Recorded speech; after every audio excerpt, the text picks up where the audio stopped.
नमस्कार, मैं अशोक कुमार पांडे और स्वागत है आपका टीसीएच पर। चुनाव के आने तक इतने सारे खेल दिखाई दे रहे हैं। वैसे ये चुनाव मेरे जानकारी में, मेरी समझ में और जितने दिनों से मैं चुनाव को देख रहा हूं, इतना रूखा सूखा चुनाव मैंने कहीं नहीं देखा है। कहीं कोई चर्चा नहीं है, चौराहे पर कोई बात नहीं कर रहा है, किसी तरह की कोई हलचल नहीं है। हलचल है तो सोशल मीडिया में। और आज की हलचल, कल की हलचल सब एक जैसी ही लग रही है। इस पार्टी से उस पार्टी में जाना, उस पार्टी से इस पार्टी में जाना। हुआ ये कि विजेंद्र कांग्रेस से मथुरा से चुनाव लड़ने वाले थे और अचानक पता चला कि रात को सोए और सुबह उठे तो कांग्रेस की जगह भारतीय जनता पार्टी के दफ्तर में नजर आए। उसके बाद प्रोफेसर गौरव वल्लभ, जो ट्रिलियन के जीरोस गिना रहे थे, पता नहीं कितने जीरो गिनने के बाद, वो भारतीय जनता पार्टी में चले गए। राम मंदिर का उद्घाटन हुए काफी दिन हो गया, उनको अब जाके सनातन की याद आई और इधर से उधर भी जा रहे हैं। तो भारतीय जनता पार्टी से काफी लोग इधर से उधर भी गए हैं। ये जो जीरो से लेके और हीरो तक का खेल है, सोशल मीडिया फॉलोइंग, ये तमाशा वो तमाशा, इन सब के बीच संजय सिंह जैसा एक आदमी दिखाई देता है जो इतने दिन जेल में रह के आता है बिना किसी गुनाह के। संजय सिंह जब जेल गए थे, मैंने प्रोग्राम किया था और मैंने बाकायदा कहा था उनका कोई गुनाह नहीं है, और बाहर आने के बाद शेर की तरह दहाड़ता है। तो पॉलिटिशियन क्या होते हैं, नौटंकीबाज क्या होते हैं, इस चुनाव में हम देख पा रहे हैं। मैं बिना किसी सवाल के अशोक वानखेड़े जी के पास जा रहा हूं, क्योंकि सवालों में उनको बांधने का मतलब होता है उनकी बात कम कर देना। मैं आराम से उनको सुनना चाहता हूं इस पूरे के पूरे परिदृश्य पे। अशोक जी, स्वागत है आपका। नमस्कार सर। तो जो आयाराम गैराम की बात कर रहे हैं सर, देखिए इसमें बड़ा एक जो आपने कहा कि वाकई रुका सूखा चुनाव है।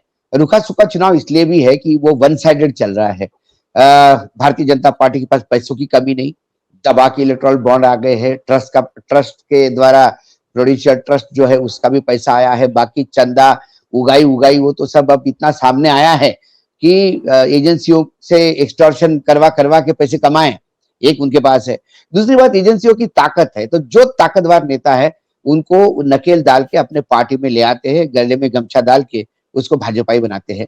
इनफैक्ट भाजपा में एक अब भ्रष्टाचारी प्रकोष्ठ बनाना चाहिए उनको, क्योंकि काफी राजनीतिक दलों से, मेरी एक बहुत वरिष्ठ विपक्षी दल के नेता से बात हो रही थी। उन्होंने कहा कि देखिए we should be thankful to BJP. तो मैंने बोला किस हिसाब से आप धन्यवाद देना चाहते हैं? बोले डिटॉक्सिकेशन और क्लींजिंग जिसको कहते हैं वो उन्होंने विपक्ष की कर दी है। हमारे यहाँ से जितने भी भ्रष्टाचारी है, दुराचारी है, इन सबको उन्होंने अपने यहाँ पनाह दिए है। तो बाकी पार्टियां साफ सुथरी हो गई और बीजेपी, मैंने बोला वो तो गंगोत्री है, जो भी गंगा में डुबकी लगाते हैं या कमल ब्रांड साबुन से नहाते हैं वो प्योर हो जाते हैं। लेकिन फिर हमने ये देखा सर कि गंगा भी मैली हो गई, तो ये भी गंगा अब मैली हो गई है। तो इनके पास एक एक्सटॉर्शन यूनिट। दूसरी बात, मेरी अभी हाल ही में कुछ लोगों से जब राहुल गांधी बात कर रहे थे तो उसमें हालांकि ऑफ द रिकॉर्ड सारी बातें हुई, लेकिन कुछ बातें मुझे लगता है अच्छी बातें रिकॉर्ड पे लानी भी चाहिए। उन्होंने एक बात बड़ी क्लियर कह दी, जाता कौन है पार्टी छोड़ के, ये जो इधर से उधर भागने वाले लोग हैं वो कौन होते हैं? तो उनके उन्होंने कुछ टाइप्स गिनवाए। उसमें उन्होंने एक बोला, एक टाइप ऐसा होता है कि जो आपके पार्टी की विचारधारा का है ही नहीं, लेकिन पार्टी सत्ता में थी तो मक्खन खाने आ गए। They came for their own agenda. उनको कोई देश का मतलब नहीं है, पार्टी का मतलब नहीं है और विचारधारा का मतलब नहीं है। उनको लगा सत्ता के साथ चले रहो तो सत्ता के साथ मक्खन खाने को मिलता है। फिर सत्ता जब जाती है तो कुछ दिन इंतजार करने के बाद उनको लगता है कि यार सत्ता आने में अभी टाइम है, तो जिसके पास सत्ता है उसके पास चले जाते हैं। तो ये एक आयाराम गयाराम, एक टाइप है। दूसरा टाइप है कि जिनको प्रेशर लाया जाता है। उन्होंने कहा कि ऐसे कई लोग हैं कि अशोक चौहान का उदाहरण दिया उन्होंने कि अशोक चौहान जाने के पहले मेरे पास यहाँ रोके गए कि सर अब इससे ज्यादा मैं प्रेशर झेल नहीं पाऊंगा, या तो मुझे जेल जाना पड़ेगा या मुझे बीजेपी में जाना पड़ेगा। तो मुझे लगता है मैं बीजेपी में जाना पसंद करूंगा, मुझे माफ कीजिएगा। ऐसे कई लोग हैं, ऐसे कई, मैं व्यक्तिगत खासकर महाराष्ट्र में सबसे ज्यादा माइग्रेशन महाराष्ट्र में हुआ है सर अशोक जी। तो ये जो माइग्रेशन हुआ इसमें कई लोगों को मैं व्यक्तिगत रूप से जानता हूँ कि अभी भी उद्धव ठाकरे के फोटो अपने घर में लगा के रखे हैं, लेकिन वो एकनाथ शिंदे के साथ है। अभी भी लोग शरद पवार के सामने आते से उठ के खड़े हो जाते हैं, बोलते हैं हमारा बाप है वो, लेकिन फिर भी वो अजित पवार के साथ है। क्योंकि जब आप सत्ता में थे तो भ्रष्टाचार किया, पैसे कमाए, तो फिर डंडा पड़ा तो आप साथ में हो गए। और एक तीसरा टाइप होता है कि जो इसलिए जाता है क्योंकि उसको अपना भविष्य उधर दिखता है, वो व्यक्तिगत रूप से जाना चाहता है। उसको लगता है कि मेरा अब बीजेपी में ज्यादा है या यहाँ कुछ नहीं मिलता इसलिए, पार्टी प्रॉब्लम ये है कि जैसे आप संजय निरुपम का देखिए, संजय निरुपम क्या थे, एक इविनिंगर के, मुंबई के एक इविनिंगर के, वो लिखते हैं जनसत्ता में थे, तो जनसत्ता में भी वो सांधे जो शाम का टाइम अखबार निकलता था, इविनिंगर की आप जानते हैं क्या पोजीशन होती है, they are basically tabloid journalism का एक खेल है वो। उसके बाद वो नए अपना सामना के इविनिंगर में आ गए, सामना ने एक हिंदी अखबार चालू कर दिया और उसके वो संपादक बने। फिर ज्यादा मुंह लगे तो राज्यसभा मिल गई, फिर लोकसभा में जीत गए, फिर राज्यसभा कांग्रेस में आए तो कांग्रेस ने राज्यसभा दी, कांग्रेस ने पार्टी का अध्यक्ष बनाया, कांग्रेस ने सर पे उठा के घुमाया। अब वो कहते हैं कि अब वो कांग्रेस को अल्टीमेटम दे रहे थे, कांग्रेस ने उनको निकाल दिया। तो बेसिकली ऐसा है कि ये राजनीतिक दलों को आप, हम इसके लिए मैं जिम्मेदार सिर्फ भाजपा को भी नहीं मानता सर कि आयराम गैराम क्यों होते हैं। आप ऐसे लोगों को प्रमोट ही करते हैं क्यों है जिनके पास पार्टी की वैल्यू नहीं। आप ऐसे लोगों को नकेल क्यों नहीं डालते हो जो अति भ्रष्टाचार करते हैं। आटे में नमक तो ठीक है, अब अशोक चौहान ने पूरी मतलब जितना कमाया, मतलब अशोक चौहान जब मुख्यमंत्री थे तो लोग ये कहते थे कि भाई बिल्डर को तो स्क्वायर इंच से देना पड़ रहा है, पहले स्क्वायर फुट से लिया करते थे बिल्डर से, तो अब स्क्वायर इंच से देना पड़ रहा है। तो ये इतना ब्लंटली जब आप भ्रष्टाचार करते हो तो केंद्र को आप चाहिए, आप उदाहरण, हम लेटेस्ट उदाहरण मैं दूं आपको, तो इसमें कांग्रेस भी दूध की धुली नहीं है, थोड़ा मुझे लगता है कभी कभी कांग्रेस को भी बिल्कुल आईना दिखाना बिल्कुल चाहिए। जो छत्तीसगढ़ में हो रहा था, मतलब एकदम 3 टर्म में जितना रमन सिंह ने भ्रष्टाचार नहीं किया, अकेला भ्रष्टाचार इस आदमी ने बघेल ने किया। मतलब खुला नंगा नाच चल रहा था, कांग्रेस को सुहाना लग रहा था। प्रियंका जी के लिए टनों से फूल बिचरे बिके जाते थे रोड पे, उनको खुशी होती थी, वो हंसती है, तालियां बजाती। उन्होंने पूछा नहीं कि ये क्या है, ये भोंडा प्रदर्शन क्या है। देश महंगाई से, बेरोजगारी से धूम रहे, मतलब आप चिल्ड बियर पी के 5 स्टार में सूखे ग्रस्त एरिया के समीक्षा नहीं कर सकते सर। बिल्कुल ठीक बात है। ये वही है। तो आपको वो फील आना चाहिए, यदि देश में बेरोजगारी है, देश में महंगाई है, तो वो आपके दिल में लगनी चाहिए। आपके अधिवेशन होते हैं उसमें वो झलकना चाहिए। गुलाबों के फूलों के साथ पैरों में आपके फूल बिछ रहे हैं और आप उस पर चल के जा रहे हैं, ये गरीबी और महंगाई की लड़ाई का द्योतक नहीं है। तो और ऐसा वो कोई बड़ा एटीएम काम बन गया करके था, आप आए भी नहीं है। आए भी नहीं है। अच्छा, उसके बाद वो एटीएम बन चुके थे, जो आए उसको पैसा, जो आए उसको पैसा, चारागाह बन गया था, पत्रकारों के लिए चारागाह बन गया था, सबके लिए चारागाह बन गया था। आज क्या हो गया, आज एक सत्ता में जहां 100% आना था, वह आपके हाथ से सत्ता चली गई छत्तीसगढ़ से। बिल्कुल बिल्कुल अब पता नहीं आने वाले कितने सालों तक, 10 साल 15 साल तो बीजेपी छोड़ेगी नहीं वहां से। तो ये आपको करना चाहिए, ये इस पे थोड़ा ध्यान रखना चाहिए। तो अब गौरव वल्लभ का तो मुझे बहुत ही मैं शॉक्ड रहा सुबह जब उनने कहा कि मैं सनातनी धर्म को गाली नहीं दे सकता। मुझे बताइए, मैं भी कई कांग्रेसियों को जानता हूं, आज के डेट में कौन सी ऐसी पार्टी है जो सनातनी को गाली देने के लिए कहती है। मतलब एक मुस्लिम समाज की एक पार्टी है, ओएस इसकी ओएसी वैसे जी की की, ओएसी की। अब ओएसी से भी बात करो तो वो हिंदू धर्म को गाली नहीं देता, वो अपने धर्म की बात करेगा, लेकिन ये नहीं कहता कि तुम काफिर हो और तुमको मार डालना चाहिए और मंदिर टूटना चाहिए और ये नहीं करना चाहिए। वो मस्जिद के लिए लड़ेगा लेकिन मंदिर तोड़ने की बात नहीं करेगा। तो सनातन बिल्कुल धर्म का तो मुस्लिम लीग वाले और मुस्लिम लोग भी ये नहीं करते। कांग्रेस ने किसको कहा सनातन धर्म? वल्लभ को कुछ चाहिए होगा, वल्लभ को कुछ चाहिए होगा, नहीं मिला तो फिर नाराजगी। और होता क्या है, बीजेपी ने एक काम बहुत बढ़िया किया और जो सब राजनीतिक दलों को करना चाहिए मुझे लगता है, बीजेपी ने हर राजनीतिक दल में अपने लोग बिठा के रखे। वो जो स्लीपर सेल है बीजेपी के, वो सब बता देते हैं कि ये नाराज है, जाल डाल दो, अभी आ जाएगा, एक लॉलीपॉप दे दो। अभी एक संजय शुक्ला करके विधायक थे जो कैलाश विजयवर्गीय के खिलाफ हारे, लेकिन इंदौर दबा से के चुनाव लड़ा। दबंग लड़का था, मैं जानता था, मैं तो उसको बचपन से जानता था इंदौर में। उनके बड़े भाई मेरे मित्र थे, कॉलेज में थे, उनके पिताजी हमको जानते थे। संजय ने बीजेपी ज्वाइन कर ली, समझ ही नहीं आया, कल तक एकदम बीजेपी को गाली देने वाला बीजेपी का ज्वाइन कर लिया। बाद में पता पड़ा कुछ खनन का मामला था और 140 करोड़ का नोटिस मिला हुआ था। अब प्रॉब्लम यह हो गया कि नोटिस तो निकल गया, निकला हुआ नोटिस वापस नहीं जा सकता, स्कैंडल हो जाएगा। तो बीजेपी ज्वाइन करने के बाद भी नोटिस मिला, मतलब वो कागज घर तक आ गया। तो उनको लगा होगा कि मैं पहले थोड़ा सा चला जाता तो 140 करोड़ रुपए से बच जाता। तो ये कई चीजें हैं। तो ये आपको राजनीतिक दल को देखना है कि कुछ नेता ऐसे भी होते कि वो जाते बेचारे दरवाजे नहीं खुलते, कमलनाथ जैसे, सचिन पायलट जैसे। जिस काम के लिए उनको बोला गया था वो काम फेल हो गए तो पार्टी ने दरवाजे नहीं खोले, ये इधर के ना उधर के रह गए। अब बेइज्जत होके कांग्रेस में वापस है। लेकिन कांग्रेस की मानता है कि कांग्रेस उनको अभी भी अच्छे अच्छे जगह पे देते हैं। कांग्रेस में एक बहुत पहले विलास मुत्तमवार ने हंसते हुए एक बात कही थी, आपको राज्यसभा चाहिए तो आपको लोकसभा हारना जरूरी है। आप पहले लोकसभा हारिए, डिपॉजिट जब्त करिए, फिर आपको राज्यसभा दी जाएगी। जब राज्यसभा लेके आप दिल्ली में आओगे तो फिर आप पार्टी के जनरल सेक्रेटरी बनाए जाओगे और बड़े राज्य आपके अधीन किए जाएंगे। आपका यूएसपी क्या है? आपका डिपॉजिट जब्त हो गया। यदि लोकसभा भारी तादाद में आप जीत गए तो फिर आपको मंत्रालय तो छोड़िए, पार्टी में कोई पोजीशन भी नहीं मिलती। और ये वस्तुस्थिति है। सुरजेवाला क्या है ये पार्टी में, उनका कंट्रीब्यूशन क्या है सुरजेवाला का? वो अपना चुनाव नहीं जीत पाते, हर जगह जाते जहां बिगाड़ के आते हैं। तो ऐसे कई चीजें मालूम होने के बावजूद भी यदि आप आंख मूंद के बंद पड़े खड़े हैं तो फिर ये आपकी मूर्खता है कि आयाराम गयाराम आपको तकलीफ दे रहे हैं। देखिए, शिकारी घूम रहे जंगल में, शिकारियों को आप रोक नहीं पा रहे हैं, तो अपने कुनबे को संभाल के रखिएगा।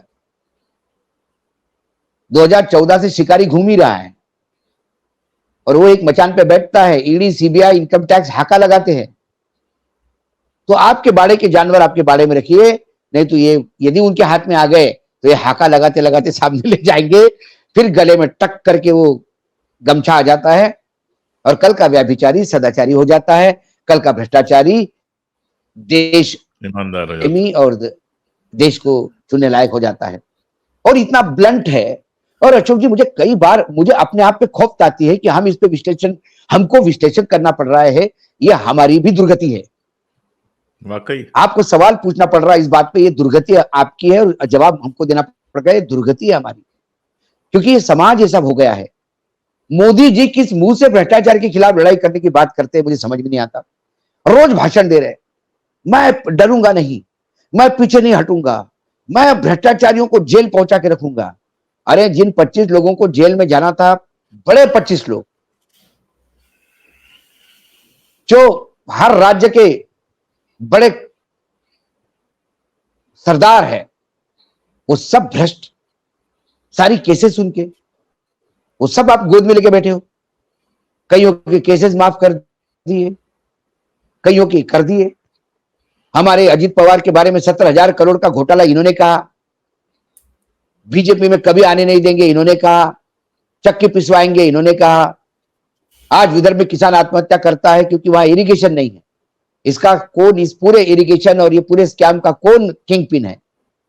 वो आज आपका उप मुख्यमंत्री है, जिसको कल तक आप आने नहीं दे रहे थे, चक्की पिसवा रहे थे।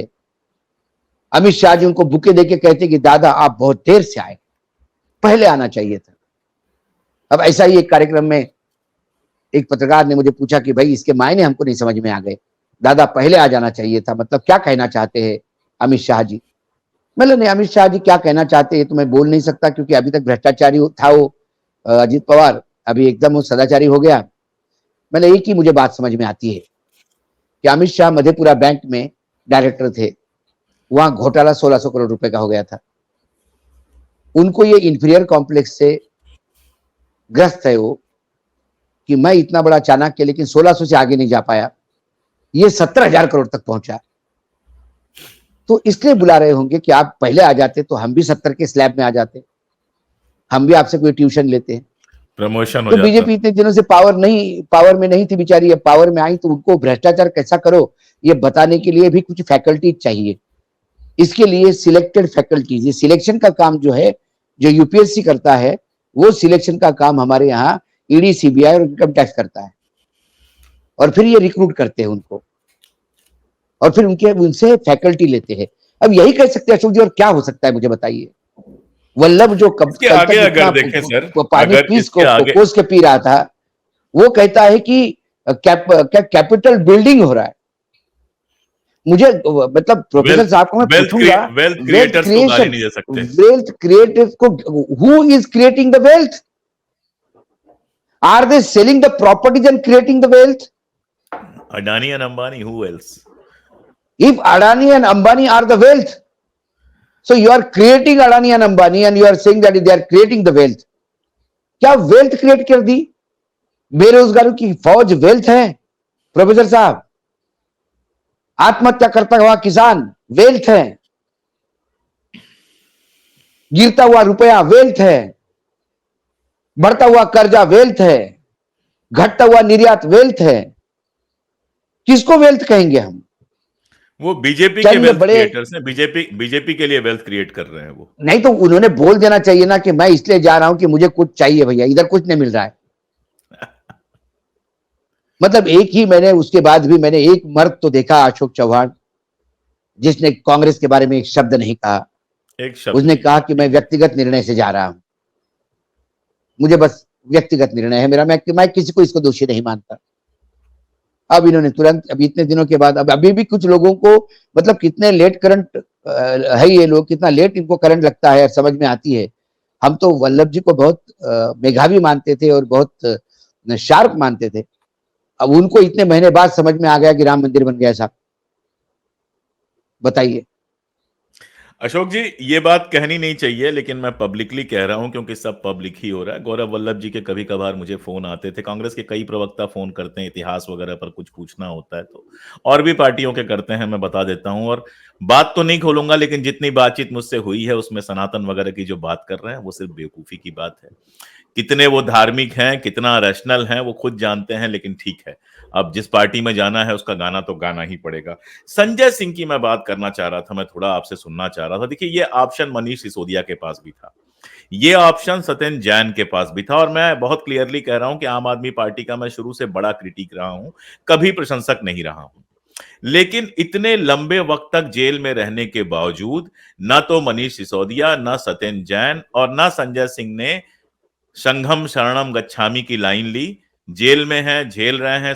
मनीष के साथ तो सब लोग जानते हैं, पत्नी की तबीयत कितनी खराब है, बड़ी मुश्किल से मिलने का मौका मिला है। सत्येंद्र जी की अपनी खुद की तबीयत खराब है, और मनीष जिस तरह से निकल के दहाड़े हैं, आपको लगता नहीं है कि सबके बावजूद आप कितनी भी आलोचना कर लीजिए, ये एक व्यवहार है जो सीखने वाला व्यवहार है, कि इतने सबके बावजूद ये लोग टूटे नहीं? या फिर आप कुछ अलग तरीके से सोचते हैं?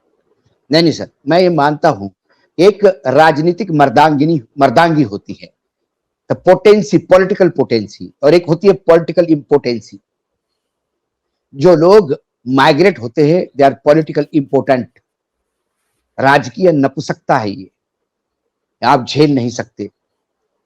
विचारों के डिफरेंसेस होते हैं, मतभेद होते हैं, मनभेद भी होते हैं, और यदि आपको कोई जेल का डर दिखाता है और डर के मारे जो अपने विचारों को कॉम्प्रोमाइज करता है, उसका राजनीतिक नपुंसकत्व बोलता हूं मैं। They are important, political important, जो इधर से उधर चलते हैं। आपने ही अनिल देशमुख का उदाहरण दिया, वो भी आप ले उदाहरण लीजिएगा। दिया, मैं उदाहरण वही कह रहा हूं। अनिल देशमुख के साथ क्या हुआ था? अनिल देशमुख ने तो 100 करोड़ का कोई आरोप नहीं लगाया था। एक उद्योगपति के घर के सामने बम रखा जाता है, मतलब वो कुछ स्फोटक रखे जाते हैं। उसके बाद बड़ी इंक्वायरी होती है, गृह मंत्री इंक्वायरी करते हैं। गृह मंत्री इंक्वायरी करने के बाद वजह इंस्पेक्टर तक बात आती है, और जब वजह इंस्पेक्टर की बात आती है तो वजह के तार सीधा कमिश्नर से जुड़े हुए पाए जाते हैं। वो कमिश्नर को बुलाते हैं, कमिश्नर को डांटते हैं और कहते हैं कि ये होने नहीं दूंगा मैं। उसके बाद कमिश्नर को वो लाइन अटैच करते हैं, दूसरी ट्रांसफर करते हैं मुंबई कमिश्नर को। ये एक गृह मंत्री को करना चाहिए यदि ऐसा होता है तो। जैसे ही गृह मंत्री को समन्स मिलता है और गृह मंत्री तक बात आती है, सॉरी, जैसे ही पुलिस कमिश्नर तक बात आती है, वो फरार हो जाते हैं, वो दिल्ली आते हैं। वो किसी बीजेपी के नेता के दामाद है। फिर उनसे बोला जाता है कि आप आरोप लगाओ कि 100 करोड़ अनिल देशमुख के लिए वसूल दिए जाते थे, और उस आरोप पे अनिल देशमुख के ऊपर कार्रवाई शुरू हो जाती है। उसके पहले अनिल देशमुख के पास देवेंद्र फडणवीस के एक आदमी एक एफिडेविट लेके जाते हैं कि आप एक एफिडेविट पे साइन कर दो, आप कोई आंच नहीं आएगी, उसमें ये लिखा होता है कि ये 100 करोड़ वो शरद पवार और उद्धव ठाकरे के कहने के अनुसार मैं करवा रहा था, इसमें मेरा कोई लेना देना नहीं। उनने उठा के वो फाड़ के फेंक दिया। दूसरे दिन दूसरा एफिडेविट गया, आपके शरद पवार जी से संबंध हम जानते हैं, आप सिर्फ उद्धव का नाम ले लीजिए। उसने वो भी फाड़ के फेंक दिया। दूसरे दिन ईडी वाले पहुंच गए। जब ईडी वाले पहुंच गए तो ईडी वाले उनको कहते हैं, इनके जाने के बाद अनिल देशमुख बोला सर ये सर्च है। बोले करो। तो बोले आप एक बार ऊपर बात करो। वो बोला ऊपर किसको बात करूं? शरद पवार जी ने मुझे पहले ही आगाह कर दिया है कि अब तुम्हारा नंबर तुमको घेरेंगे, हमारे ऊपर बात करने की जरूरत नहीं। नहीं नहीं, आप हमारे ऊपर बात करो। इन्हें कहा क्या बात करनी है? आपके ऊपर से जो मैसेज आ गया तो मैंने फाड़ के फेंक दिया है। उसके बाद वो 13 महीने जेल रहा। 13 महीने वो कसाब के उस सेल में रखा गया जिस सेल को लोहे के पतरे से वेल्ड करके ब्लॉक किया गया था सब दूर से। एक पंखा, एक लाइट। महाराष्ट्र का राज्य गृह मंत्री, महाराष्ट्र जैसे राज्य का गृह मंत्री, जिसके उंगलियों पे बॉम्बे की सांसें चलती हो, वो आदमी कसाब के सेल में 13 महीने रहता है। कई बार उनको आत्महत्या का विचार आया, लेकिन उसने अपनी गैरत, अपना वजूद नहीं बेचा। जब लगातार इंक्वायरी चल रही है, सबसे पहले आरोप लगाया कि उद्धव ठाकरे और इन लोगों के कहने से वजह को वापस लिया गया। वो डॉक्यूमेंट रिलीज हो गए बाहर। वजह का रिक्रूटमेंट करने के लिए जो कमेटी बनी थी उसमें 3 पुलिस ऑफिसर थे। उस 3 पुलिस ऑफिसर में से 2 पुलिस ऑफिसर लगातार ये लिख के दे रहे थे, लिख के दिया, उनका नोट है कि वजह को वापस नहीं लेना चाहिए, लेकिन पुलिस कमिश्नर ने सबको ओवरराइड करते हुए उनको वापस ले लिया। उसके बाद उन बार मालिकों के स्टेटमेंट है 165 में मैजिस्ट्रेट के सामने। जब वजह हमसे पैसे वसूलता था तो हमने पूछा इतना पैसा क्यों ले रहे हो, तो वो कह रहा था कि कमिश्नर को देना है। उसके बाद वजह का स्टेटमेंट है। वजह को पूछा गया कि क्या आप मंत्री से, गृह मंत्री से मिले? बोले कभी नहीं। उनसे बात हुई? बोले कभी नहीं। वो सब इंस्पेक्टर था ऑर्डिनरी, गृह मंत्री से क्यों बात करेगा? बोले उनसे कुछ अधिकारियों से आपकी बात? बोले कभी नहीं। ना इनके पास कोई फोन रिकॉर्ड है, ना इनके पास कोई ट्रांजैक्शन है, इनके पास सिर्फ आरोप है पुलिस कमिश्नर का। और जब पुलिस कमिश्नर जज के सामने खड़े हो गए तो जज ने कहा on what account you have charge the minister? उन्होंने कहा हियर से, मैंने तो लोगों की सुनी सुनाई बातों पे ये आरोप लगाए थे। 13 महीने अनिल देशमुख कसाब के सेल में एक आतंकी जैसा व्यवहार करते हुए उसको जेल भेज दिया गया, सिर्फ इसलिए क्योंकि उसने उद्धव ठाकरे और शरद पवार का नाम नहीं लिया। ऐसे ही संजय इनके केस में भी हुआ। रेड्डी 4-4, 6-6, 8-8 बयान हो जाते, कई नाम नहीं केजरीवाल का, आखिरी बयान में नाम होता है, तो आप केजरीवाल का नाम डलवा के ही उसको जमानत देते हैं। क्या प्रूफ है भाई? संजय सिंह के मामले में सर्वोच्च न्यायालय ने क्या कहा? 6 महीने तक ईडी झक मार रही थी क्या? आप किसी की आजादी कैसे छीन सकते हैं? हाल ही में सीबीआई के जो स्थापना दिवस है, उस स्थापना दिवस पे सर्वोच्च न्यायालय के मुख्य न्यायाधीश डीवाई चंद्रचूड़ ने एक कोहली व्याख्यान माला में बात करते हुए ये बात कही। बिल्कुल, उन्होंने कहा कि आपके पास अरेस्ट करने का अधिकार है, लेकिन the mechanism of the judicial mechanism should be swift because it hampers the reputation of a accused and also alter his life. These are the words used. उनका कहना है कि ईडी को स्विफ्टली मैकेनिज्म शुरू कर देना चाहिए जांच करने के बाद तुरंत प्रोसेस, क्योंकि जितना देर आदमी अंदर रहता है उसका रेपुटेशन भी। आज अनिल देशमुख छूट गए। अनिल देशमुख, हम 10 बार कहते कि अनिल देशमुख मर्द है, लेकिन क्या अनिल देशमुख के ग्रैंड चिल्ड्रन ने स्कूल में क्या झेला बच्चों की तरफ से?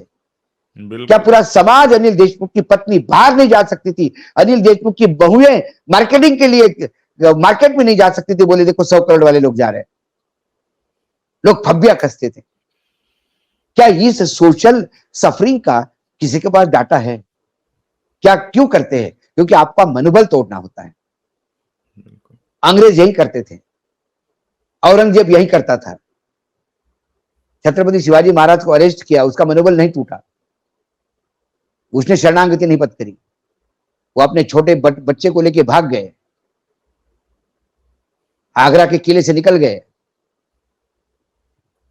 और दुश्मन के इलाके में अपने छोटे बच्चे जिसकी उम्र 6-7 साल भी नहीं थी, उसको किसी के हवाले करके अकेले अलग निकल गए, ताकि बच्चा साथ में आएगा तो पहचान हो सकती। ये लोगों ने इतिहास रचा है, ये लोग महान हो गए, आज हम उनके सामने नतमस्तक होते हैं। आज 500-500 साल बाद भी आज उनकी जयंती पे उनके कसीदे गाए जाते हैं। क्यों? क्योंकि उन्होंने ये ईडी, सीबीआई, इनकम टैक्स जैसा काम नहीं किया। क्या है ये पार्टी? मैं तो अशोक जी, मैं तो हमेशा कहता हूं, छोड़ दीजिए इसको। ईडी, सीबीआई, इनकम टैक्स सिर्फ मुझे 3 महीने मेरे पास कर दीजिए, अशोक वानखड़े के अंडर, सिर्फ 3 महीने। मैं नरेंद्र मोदी जी की पूरी कैबिनेट मेरे दरवाजे के सामने खड़ी करवा दूंगा। सुबह शाम नाश्ता क्या करोगे और चाय क्या पियोगे, पूछेंगे ये लोग मुझे। अरे मर्दांगी है तो सामने लड़ो ना, आपस आमने सामने, लेवल प्लेइंग फील्ड जिसको बोलते हैं। वकील साहब कहते हैं कि भाई रात को चुनाव के पहले 2 दिन मर्डर करोगे तो हम कैसा छोड़ सकते हैं। उन्हें कौन सा मर्डर किया? मर्डर करना और मर्डर का आरोप लगाना। आपके पास डेड बॉडी नहीं है, कौन मरा ये पता नहीं है, हथियार नहीं है, खून के कपड़े नहीं है, बस सुबह उठ के आपने तय कर लिया कि केजरीवाल ने मर्डर कर दिया और आप पीछे लग गए। इसका क्या जवाब देगा कोई? आपके पास चार्ट है, आपके पास एविडेंसेस है, आपके पास आईटी रिकॉर्ड्स है। आप कहते हो कि साहब इन्होंने 100 करोड़ रुपए कैश लिया, गोवा में बांट दिया, अब उसका हिसाब किताब भी नहीं है। ये तो आरोप किसी पे भी लग सकता है, जज साहब पे भी लगाया जा सकता है। एकदम। क्या आपने कहा? अरे भाई संजय सिंह ने पैसा लिया, अरे पैसा रखा कहां होगा? कैश कहीं तो होगी, कुछ सामान खरीदा होगा, वो तो होगा, किसी के अकाउंट में भी तो होगा। एक मुजरिम जो किंगपिन है इस लाइन का, मुजरिमों की बात इस देश में मानी जाती है और चुने हुए लोगों की नहीं। यह दुर्भाग्य है। मुजरिमों को तवज्जो दी जाती है। कहीं सही कहा था राहत इंदौरी ने, एक हादसा अखबार में छप गया, जो नहीं हुआ वो भी अखबार में छप गया। कद्र करो चोर उचक्कों की, पता नहीं कौन किस सरकार में आ जाएगा। यही चोर उचक्के कल टिकट मांगेंगे, यही राज्यसभा के उम्मीदवार होंगे, यही लोकसभा के उम्मीदवार होंगे। आम आदमी पार्टी का मैं भी क्रिटिक रहा हूं। मैंने कोई आम आदमी पार्टी के लिए कभी, मतलब मैं हमेशा कहता था कि ये फ्री ब्रीज वाला मामला गलत है, और मैं केजरीवाल को नरेंद्र मोदी का एकलव्य मानता हूं। उतने ही शातिर है वो। लेकिन केजरीवाल के पास एक बात तो है, मर्दों की फौज रखी है साथ। जमाना इधर को उधर टूटते रहे लोग उनकी, बिल्कुल नहीं टूटते, ये मैंने देखा। और अशोक जी, कुछ आप भी एक शहरी हो, हम भी समाज में रहते हैं। अरे समाज में कहीं तो फेस करना पड़ता है। एक आम आदमी पार्टी के कार्यकर्ता थे, विधायक थे, वो विधानसभा के पटल पर नरेंद्र मोदी, अमित शाह, एक महिला को लेके क्या क्या बातें, वो पूरा कागज का कागज पढ़ रहे थे। कपिल मिश्रा की बात कर रहे हैं आप? हाँ, अब वो कपिल मिश्रा बताइए, और आज वो मोदी मोदी हो गए। मतलब उनके कम से कम, अरे हम थोड़ा झूठ बोलेंगे, मतलब गलती से कई तथ्यात्मक गलती होती है बोलते समय। मैंने कह दिया था एक बार अशोक जी बोलते समय कि शहादत गुजराती क्या जाने। गुजरात में कितने लोग जाते हैं आर्मी में और शहीद होते हैं। उसके बाद ऑस्ट्रेलिया से मुझे एक मैसेज आया, अशोक जी 2 गुजराती खराब है, इसका मतलब गुजरात के लोग खराब नहीं। ठीक बात। मेरे गुजरात ने भी शहादत दी और उन्होंने मुझे 3 उदाहरण दिए। मैं नतमस्तक हो गया, मैंने माफी मांगी। गलती मुझसे भी होती है, हम इंसान है तो गलती होती है। लेकिन जो गलत बयानी की उसके बारे में माफी नहीं मांगेंगे और तुरंत दूसरी बयानी शुरू कर देंगे। बिल्कुल। वल्लभ प्रोफेसर वल्लभ जी को तो सबसे पहले जनता के सामने आके माफी मांगनी चाहिए कि आज तक मैंने नरेंद्र मोदी और बीजेपी के बारे में जो कहा उसके लिए मैं माफी चाहता हूं। जो समाज सजा दे वो लेने को तैयार हूं। मेरे जीवन की बहुत बड़ी भूल थी, वही देश रक्षक है, आज मुझे समझ में आ गया, मैं उनके साथ हूं। इसके पहले जो कहा वो मैंने गलत कहा, मैं उसके लिए माफी चाहता हूं। अरे पहले जो कहा वो भी डंके की चोट पे कहा, अभी जो कहते हो तो भी डंके की चोट पे कहते हो। अजित पवार फ्रॉड है, अजित पवार बेईमान है, भ्रष्ट है, इसका भी आपने बड़े डंके की चोट पे कहा।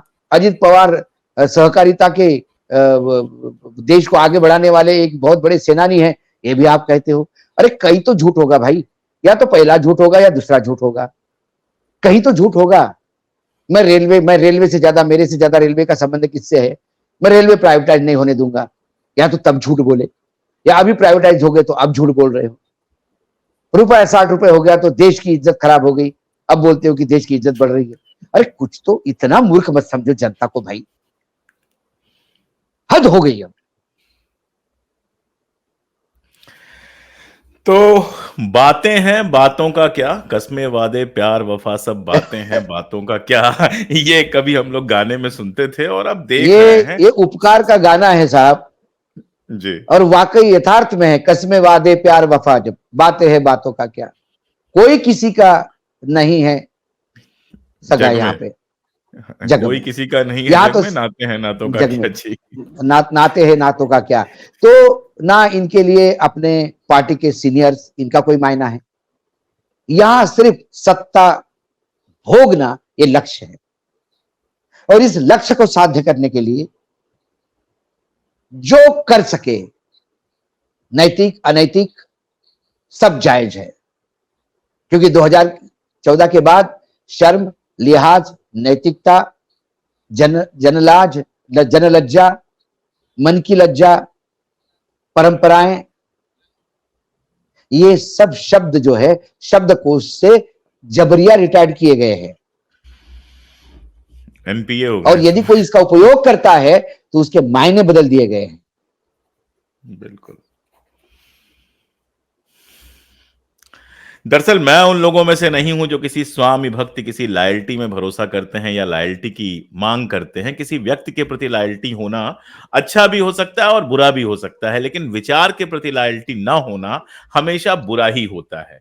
सुबह आकर भाजपा की बुराई करना, सुबह आकर आपको ये कहना कि मोदी जो देश को ऐसा कर रहा है वैसा कर रहा है, और शाम होते होते मोदी के चरण में जाकर बैठ जाना बताता है कि ना आपके पीठ में रीढ़ की हड्डी है, ना आपके शरीर अशोक में जी, आत्मा है। एक बीच में टोक रहा हूं, आपको माफ जरूर, कीजिएगा। स्वागत है।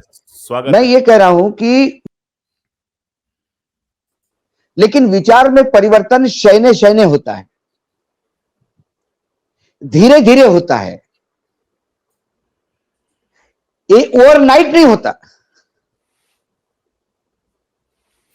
यदि मुझे लगा कि ये जिस विचार पे मैं चल रहा हूं, आगे जाके मुझे लगा कि नहीं, ये शायद मेरे समझने में गलती होगी, लेकिन मुझे बदलने में बहुत समय लगता है।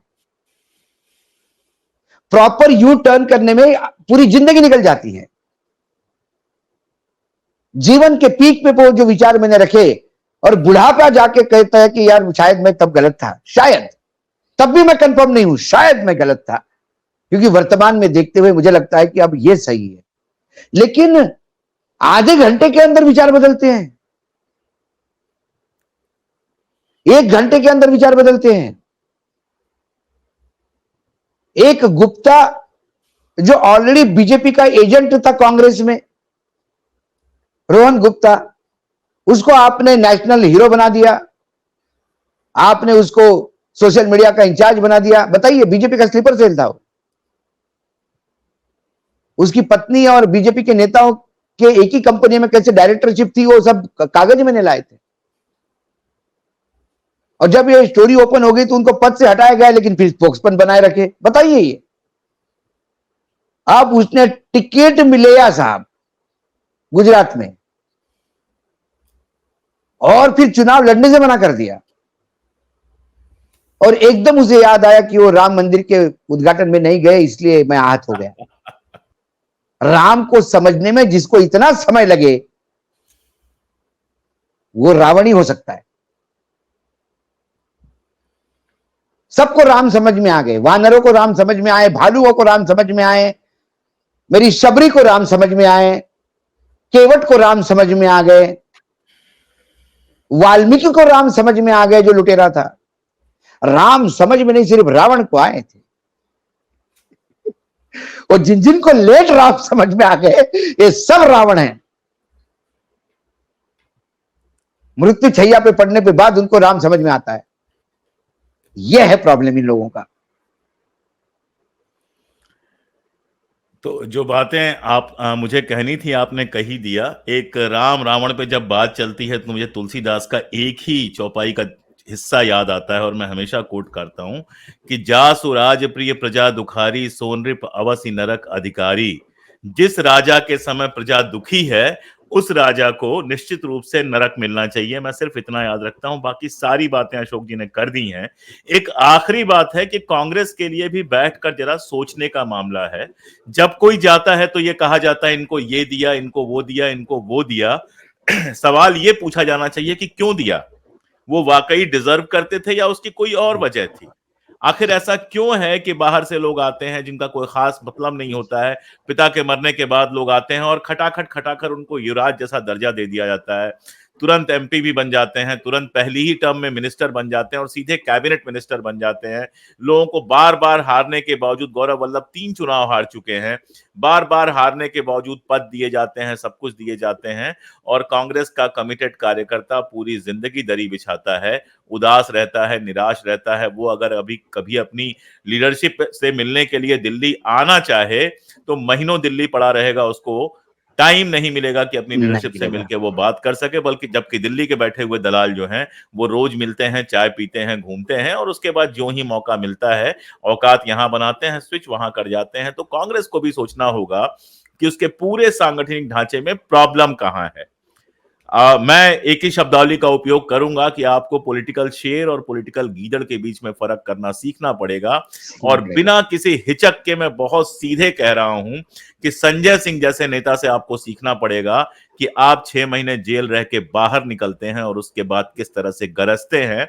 सीखना पड़ेगा कि कैसे आपके पास ऐसे नेता हैं जो जेल जाने का नाम लेते ही पार्टी बदल लेते हैं। दूसरी तरफ कल की बनी हुई पार्टी है जिसके ऊपर 1000 आरोप हैं और उसका एक राज्यसभा मेंबर 6 महीने जेल में रहता है और बाहर आकर ऐसी चुनौती देता है कि सोशल मीडिया में ही नहीं दिल्ली में भी उसकी चर्चा हो जाती है। ऐसे नेता होंगे तो बड़ी जंग जीती जाएगी और अगर गीदड़ टाइप के नेता होंगे तो जीती हुई जंग भी हार जाएगी। आज के लिए इतना ही। अशोक जी, आपने इतना सारा समय दिया, आज मुश्किल दिन था आपका, उसके बावजूद आपने समय दिया। बहुत बहुत धन्यवाद। शुक्रिया। धन्यवाद।